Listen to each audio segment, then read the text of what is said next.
Hey everybody, it's Rob Vegas. I'm checking in from Melbourne, Australia, and of course we're here with another episode of Assemble the Troops today, and this time we're going to be wrapping up this epic trilogy that we've been working on, which is the Fishing Trip Joes.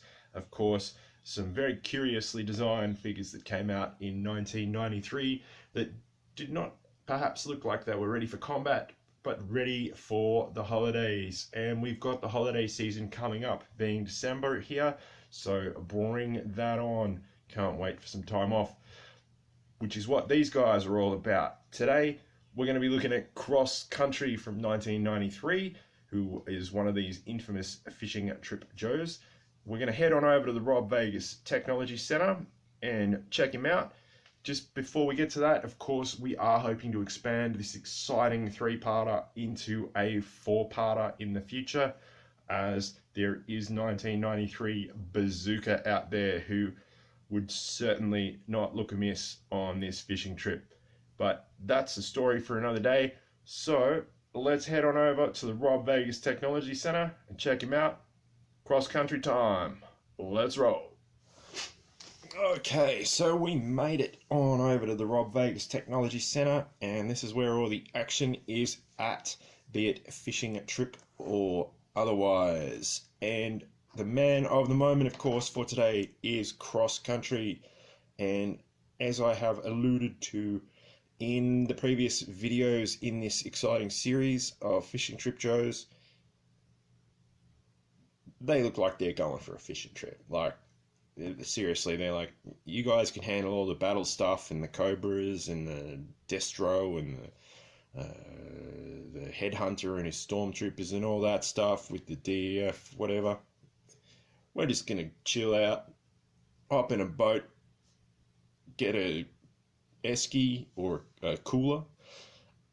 Esky being the colloquial term for cooler here in Australia. We're just going to get an esky. We're going to put some sausages on the grill and we're just going to relax and go fishing. So you can see that aesthetic carries on over through to Cross Country, who's actually a real kick-ass character. From what I remember, him and Lieutenant Falcon escaped from the Saw Viper along with Duke and kicked a lot of butt along the way. But this iteration of Cross Country, he's just rocking his jeans.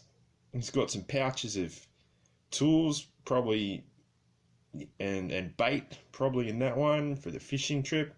He's got a knife, or no, he's got a gun so he can shoot the fish if he has to. So, hang on a minute. That's a curious addition to the figure, but here in Australia, that's, let me know in the comments below. Now, something that's unusual about Cross Country, of course, aside from the fact that he's ready for a long weekend, is that he's one of the very few troops in 1993 to have a backpack. A bright orange backpack nonetheless, but a backpack. There we go. Fantastic. So I guess if that is offensive to you, bang, you can cover that up. So good times there.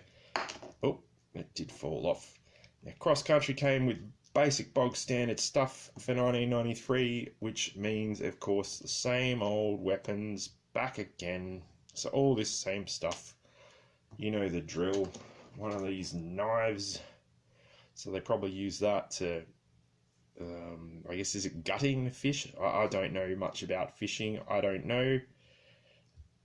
That's not mind the reason why, but there we go. He's all set.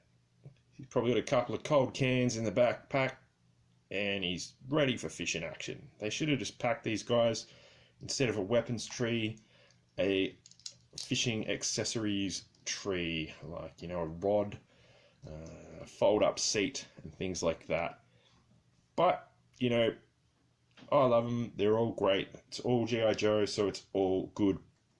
And of course, what would a 1993 figure be without a rocket launcher that's spring-loaded? We are going to bust that out now. So here it is, and as always, it's another one that's just been reissued and comes with about 10 other figures, but that's okay.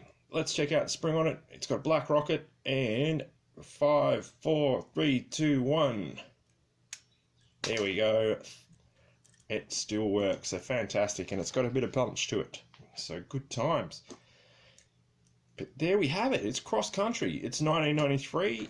He's looking forward to the weekend, as we all are, and to the holiday season, which is upon us. So he's a good man, and as with his friends Leatherneck and Outback, they are going to be having a massive fishing party, and it's going to be great. Hopefully in the future I can reunite them with their long lost comrade 1993 Bazooka, who is also dressed up to the nines for the long weekend and fishing trip, from what I can see of the pictures of him online.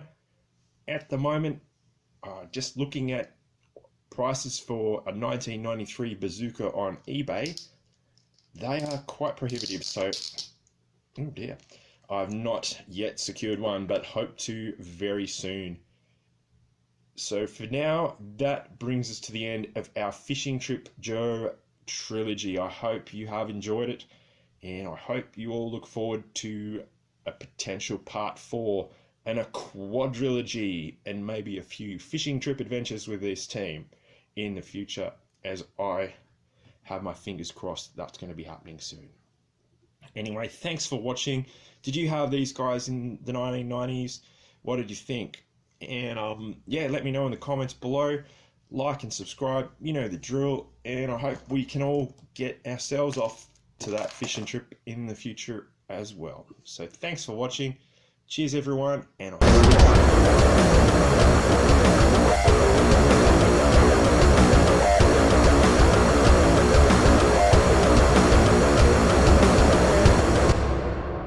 Hey everybody, it's Rob Vegas, and I'm checking in from Melbourne, Australia, with another episode of Assemble the Troops. And of course, we've got an awesome one for you today.